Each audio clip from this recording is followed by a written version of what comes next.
आतंक के आकाओं को अब समझ आ गया है।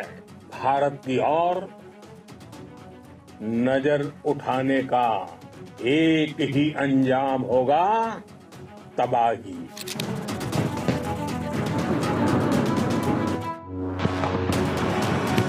इंडियन आर्म फोर्सेस ने पाकिस्तान को बहुत भारी नुकसान पहुंचाया, उनके मिलिट्री इंफ्रास्ट्रक्चर्स को, चाहे वो लैंड एसेट्स हो या फिर उनके एयर एसेट्स।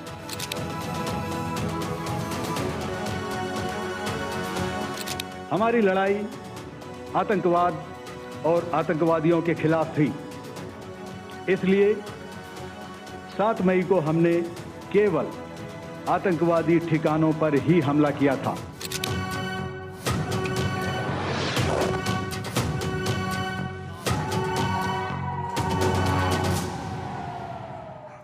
विनय न मानत जलधि जड़, गए 3 दिन बीत। बोले राम सकोप तब, भय बिन होए न पे। जब राम का धैर्य टूटता है तो समंदर भी कांप उठता है। सागर की गहराइयों में उसके सूख जाने का डर समा जाता है। तो जब राम के देश का धैर्य टूटा तो आतंक का समंदर कांप उठा। आतंकिस्तान का गला सूख आया और नए भारत ने आतंक की छाती पर चीर कर यह मोहर लगा दी कि छेड़ोगे तो छोड़ेंगे नहीं। नए भारत ने दुनिया को यह बता दिया कि छेड़ोगे तो छोड़ेंगे नहीं। आतंकिस्तान से हमारी निर्णायक जंग शुरू हो चुकी है। कोई साथ हो या ना हो, कोई हमें मदद दे या ना दे, हम अकेले इस समर में आतंक के खिलाफ खड़े हैं और पूरी दुनिया की ये लड़ाई लड़ेंगे। तब तक लड़ेंगे जब तक कि आतंक का रोम रोम राम राम ना कहे। 4 दिन तक चले इस रण में हमारा भीषण प्रण दुनिया ने देखा, लेकिन इस 4 दिन की अहम लड़ाई के कई महत्वपूर्ण टेकअवेज भी हैं। और आज के पॉलिटिकल कॉरिडोर में मैं अदिति नागर उन पॉइंट्स या उन टेकअवेज को हाईलाइट करूं। ये वो सबक है जो हमें भी याद रखना चाहिए और दुनिया को भी। सबसे पहली बात तो ये है कि आतंक के खिलाफ भारत ना रुकेगा ना झुकेगा। लेकिन इस लड़ाई में हमने दुनिया के 3 रूप देखे। लड़ाई आतंक से थी, लेकिन पाकिस्तान ने इसे अपना बना लिया और ऐसा करके पाकिस्तान ने दुनिया को ये फिर से बता दिया कि पाकिस्तान एक आतंक परस्त मुल्क है।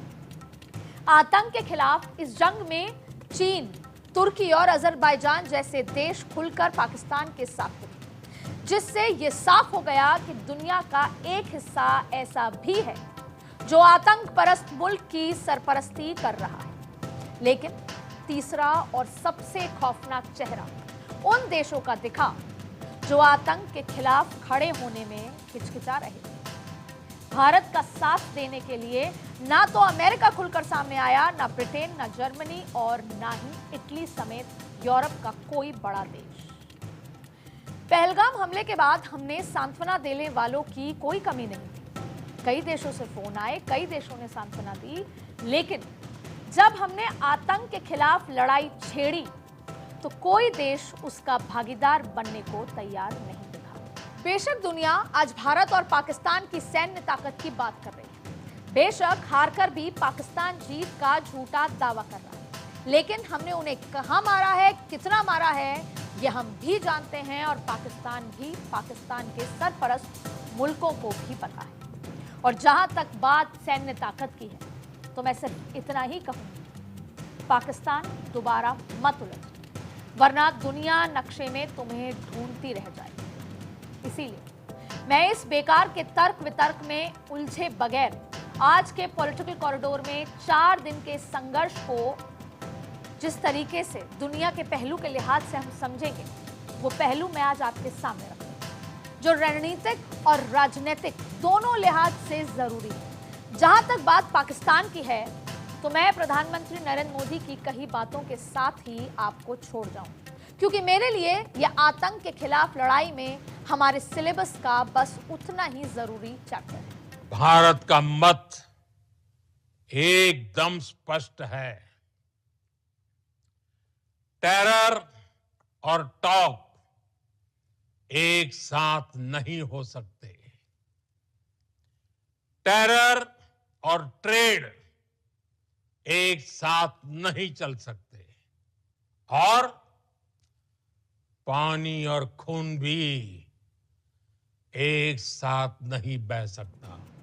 मैंने अपने शो की शुरुआत रामचरितमानस की पंक्तियों के साथ की। यही पंक्तियां सेना ने भी दोहराई थी जब 10 मई को वो प्रेस कॉन्फ्रेंस करने आए। और ये पंक्तियां बताती हैं कि राम सिर्फ भारत की आस्था भर नहीं है, राम हमारी चेतना भी हैं और हमारे संस्कार। तो राम के संस्कार की तरह ही मैं कहूंगी कि कोई प्यार से हमें झूठे बेर भी खिला दे तो हमें वो मीठे लगे, लेकिन हमारे अनुनय विनय को अगर किसी ने हमारी कमजोरी समझा तो हमें समंदर की तरह उसे घुटने पर लाना भी आता है। तो ये बात सिर्फ इतनी ही। पर अब एक तस्वीर देखिए। ये वो तस्वीर है जब दुनिया ने आतंक के खिलाफ लड़ाई लड़ने का प्रण लिया और फिर जो हुआ वो इतिहास। लेकिन ये तस्वीर मैंने इसलिए दिखाई क्योंकि भारत इस हमले के कई सालों पहले ही दुनिया को ये बता रहा था कि पाकिस्तान में पल रहे आतंकी दुनिया के लिए एक दिन नासूर होंगे। पर दुनिया ने हमारी नहीं सुनी और दुनिया को हमारी आवाज को अनसुना करने की कीमत को चुकाना पड़ा। अमेरिका पर आतंकी हमला, लंदन में आतंकी हमला, स्पेन में हमला, यहां तक कि पाकिस्तान का साथ देने वाले तुर्की पर भी हमला। हमले होते रहे लगातार। पूरी दुनिया जब आतंक का दंश झेलने लगी तो उसे हमारी चेतावनी याद आई और दुनिया ने आतंक के खिलाफ जंग छेड़ी। लेकिन लगता है जैसे वक्त के साथ साथ दुनिया उस सबक को भूल गई और इसीलिए आज मैंने आपके सामने ये तस्वीर रखी। ये तस्वीर दुनिया को फिर से याद दिलाने की कोशिश की। मैंने इन तस्वीरों के जरिए दुनिया को ये चेतावनी दी है कि अगर हमें नहीं सुनोगे तो कल को ये आतंकी तुम्हारी दहलीज पर भी दस्तक देंगे। कल फिर आएगा जब आतंक का नासूर दुनिया भर के आंसू निकालेगा। आज पहलगाम का दर्द अगर दुनिया ने नहीं समझा तो कल पाकिस्तान में छिपा एक और ओसामा पैदा होगा। कल सीरिया में दफन हो चुका एक और बगदादी आएगा और तब दुनिया को ये लड़ाई लड़नी ही पड़ेगी। बिना ट्रेड की बात किए टेरर को हिट करना होगा। जहां तक हमारी बात है तो हमारा स्टैंड तो क्लियर है कि आतंक के साथ कोई समझौता नहीं होगा। पर इस लड़ाई ने हमें भी बड़ा सबक दिया है। लड़ाइयां सिर्फ मैदाने जंग में नहीं लड़ी जाती, ये लड़ाइयां डिप्लोमेसी की टेबल पर भी और ग्लोबल नैरेटिव के फ्रंट पर भी लड़ी जाती। और बेशक हमने मैदाने जंग में पाकिस्तान को पटकनी दे दी हो, लेकिन इस जंग ने बता दिया कि हमें हमारी डिप्लोमेसी पर रिविजिट करना ही होगा। क्यों करना होगा वो आप इन बातों से समझिए। इस लड़ाई में हमारे लिए जरूरी था कि खुद को सुपर पावर कहने वाला अमेरिका खुलकर हमारा साथ दे। हालांकि दोस्तों को दगा देने का अमेरिकी इतिहास हम जानते हैं, लेकिन लड़ाई आतंकवाद के खिलाफ थी तो आतंकवाद खत्म करने के नाम पर दर्जनों लड़ाइयां लड़ चुके अमेरिका से हमारी उम्मीद बेवजह नहीं थी। पर अमेरिका ने क्या किया? खुद को भारत का सच्चा हितैषी बताने वाले डोनाल्ड ट्रंप अधर्म और आतंक के खिलाफ इस लड़ाई में भारत के साथ कितने थे वो उनकी बातों से साफ हो जाता है। लेकिन पहले उनके डिप्टी जेडी वेंस की बात सुनो। ऑपरेशन सिंदूर के एक दिन बाद यानी 8 मई को अमेरिका के उपराष्ट्रपति जेडी वेंस ने फॉक्स न्यूज को एक इंटरव्यू दिया। इंटरव्यू में उन्होंने कहा था कि भारत और पाकिस्तान के बीच तनाव के मामले में अमेरिका दूरी बनाकर रखेगा और कूटनीतिक रास्ते अपनाएगा। आई कोट, हम जो कर सकते हैं वो ये है कि दोनों देशों को तनाव कम करने के लिए प्रोत्साहित करने की कोशिश करें, लेकिन हम मूल रूप से युद्ध में शामिल नहीं होने जा रहे। ये हमारा काम नहीं है। आई अनकोट। तो जेडी वेंस साहब, ये लड़ाई आतंकवाद के खिलाफ थी। ये कोई ट्रेड की या दो देशों की लड़ाई नहीं थी। भारत ने आतंकवाद के खिलाफ लड़ाई शुरू की, पाकिस्तान ने आतंकवाद का साथ देते हुए लड़ाई शुरू की। तो शायद आप भूल गए कि आप आतंकवाद को और भारत को, यानी पाकिस्तान को और भारत को एक साथ खड़ा नहीं कर सकते। वाह साहब, आतंक के खिलाफ लड़ाई आपको भारत पाकिस्तान का संघर्ष लगा। मैं क्या कहूं, अब जरा आप इनको छोड़िए और डोनाल्ड ट्रंप साहब की बात सुनिए, जिन्होंने अचानक 10 मई को एक्स पर पोस्ट करते हुए लिखा कि हमने दोनों देशों से कहा कि हम आपके साथ बहुत सारा ट्रेड करते हैं, इसीलिए इस संघर्ष को बंद करें। अगर आप रुकेंगे तो हम ट्रेड करेंगे, अगर नहीं रुकेंगे तो हम ट्रेड नहीं करेंगे। तो डोनाल्ड ट्रंप, आप ये बताइए कि फिर क्यों अमेरिका ने अफगानिस्तान को मिट्टी में मिलाने की कोशिश की? चलिए, अब आप ये भी बता दीजिए कि ईरान से आपकी दुश्मनी क्या है, और क्या आप ये बता पाएंगे कि क्यों सीरिया को तहस नहस कर दिया गया है? ये सब भी तो आतंक के विरुद्ध ही था ना। तो आज ये लड़ाई भारत पाकिस्तान की हो गई और आप हमें ट्रेड की नसीहत दे रहे हैं। हालांकि डोनाल्ड ट्रंप साहब के इस स्वयंभू शांतिदूत बनने की कोशिश को भारत ने पटकनी दे दी है। भारत ने साफ कर दिया है कि ये फिलहाल सीज फायर ही है, आतंक के खिलाफ हमारी लड़ाई जारी है। और अब ट्रंप भी सीज फायर करवाने के अपने दावे से पीछे हट चुके हैं। पर वो कहते हैं ना कि अब पछताए होत क्या जब चिड़िया चुग गई थे। तो ट्रंप साहब, मैं आपको बता दूं कि आतंक के खिलाफ लड़ाई में आप पीठ दिखाकर भाग खड़े हुए। अमेरिका ही नहीं, यूनाइटेड नेशंस जैसी संस्थानें और तमाम पश्चिम देशों का रुख भी सवालों के घेरे में, जिन्हें आतंकवाद को गुड टेररिज्म और बैड टेररिज्म के फ्रेम में देखने की आदत सी पड़ चुकी है।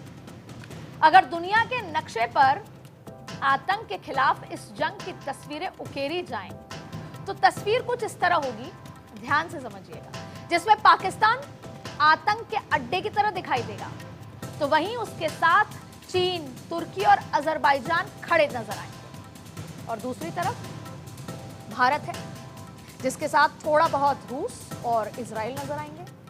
बाकी की पूरी दुनिया, यानी कि America, Britain, Italy, France, Germany, middle east में ईरान, सऊदी अरब, कतर जैसे देश न्यूट्रल नजर आएंगे। तो मेरा सवाल यह है कि जब लड़ाई आतंक के खिलाफ हो तो कोई मौन कैसे रह सकता है? कोई खुद को न्यूट्रल बताकर खामोशी कैसे ओढ़ सकता है?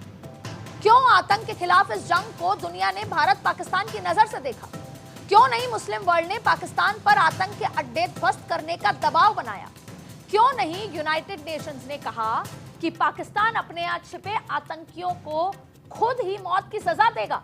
इन सवालों का जवाब दुनिया को आज नहीं तो कल देना ही पड़ेगा। क्यों?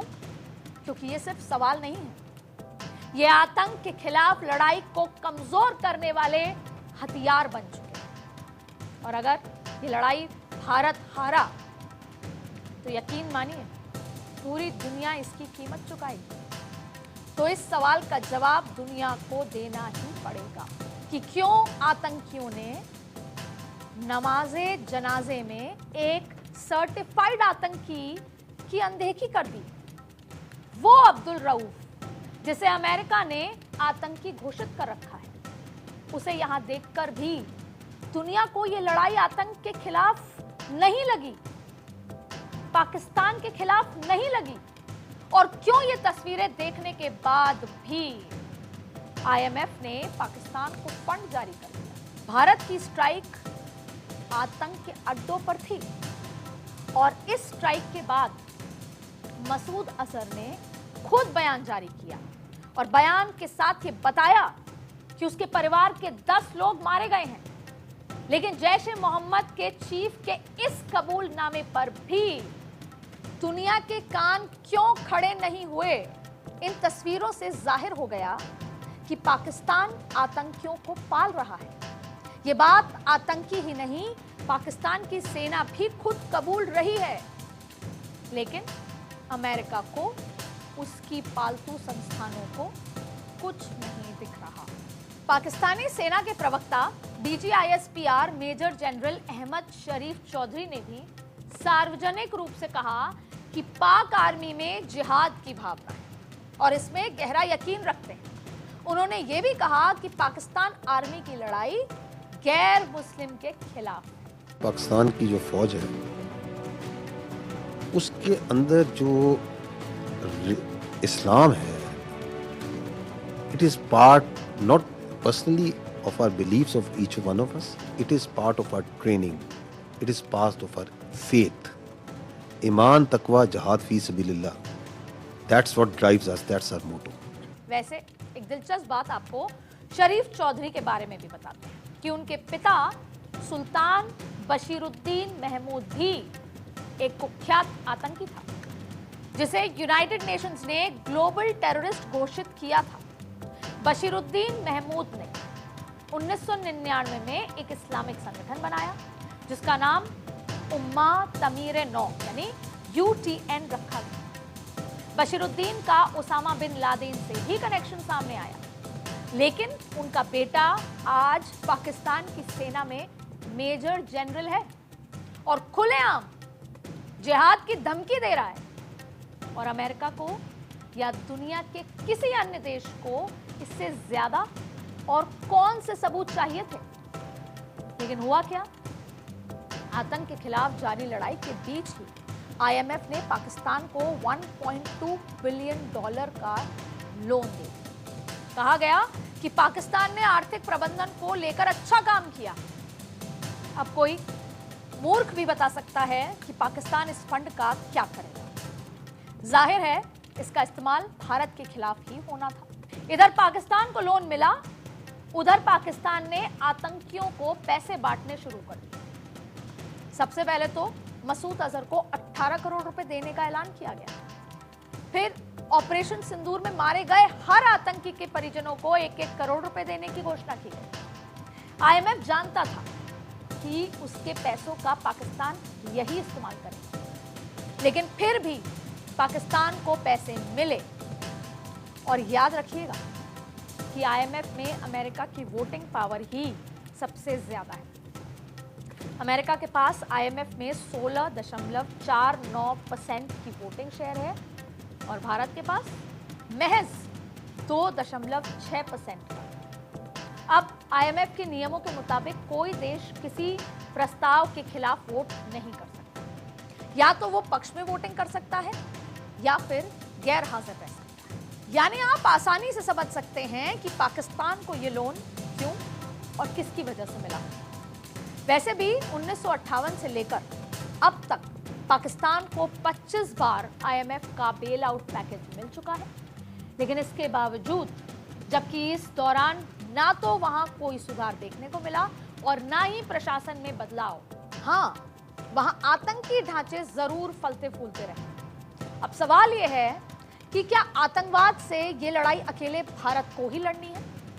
क्या आतंकवाद अमेरिका, चीन या फिर यूरोप के लिए खतरनाक नहीं है? क्या उनके नागरिकों ने आतंकी हमलों में अपनी जानें नहीं गंवाई हैं? तो जवाब है हाँ, बिल्कुल गंवाई है। तो फिर क्या दुनिया को एक और 9/11 का इंतजार है? क्या बीजिंग में धमाके के बाद चीन ये समझेगा कि आतंक से यारी कितनी भारी पड़ेगी? क्या अंकारा में आतंक की कोई हिमाकत अर्दोगन को यह बताएगी कि आतंकियों से ब्रदरहुड की क्या कीमत चुकानी पड़ती है? जहां तक भारत का सवाल है, उसे किसी की जरूरत नहीं। हम 140 करोड़ से ज्यादा लोग भारत के लिए बाजार भी हैं और भारत का गुमान भी। दुनिया हमसे चलती है, हम अमेरिका की इकोनॉमी चलाते हैं। चीन के लिए भी हम बाजार हैं और तुर्की भी हमारे बाजार की अनदेखी नहीं कर सकता। तो कोई हमें ट्रेड की धमकी तो ना ही दे, क्योंकि हम ट्रेड और टेरर में फर्क समझते हैं। इसीलिए हम ये लड़ाई लड़ेंगे और जीतेंगे। ये मेरा यकीन भी है और मेरे देश का भी।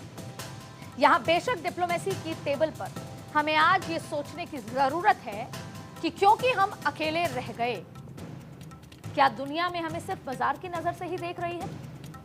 तो हम ढूंढेंगे अपने सच्चे दोस्त जो मुश्किल वक्त में हमारे साथ खड़े हों, ना कि हमें ट्रेड की धमकी। तो इस लड़ाई में हमने अपना पाला चुन लिया है कि हम किधर हैं।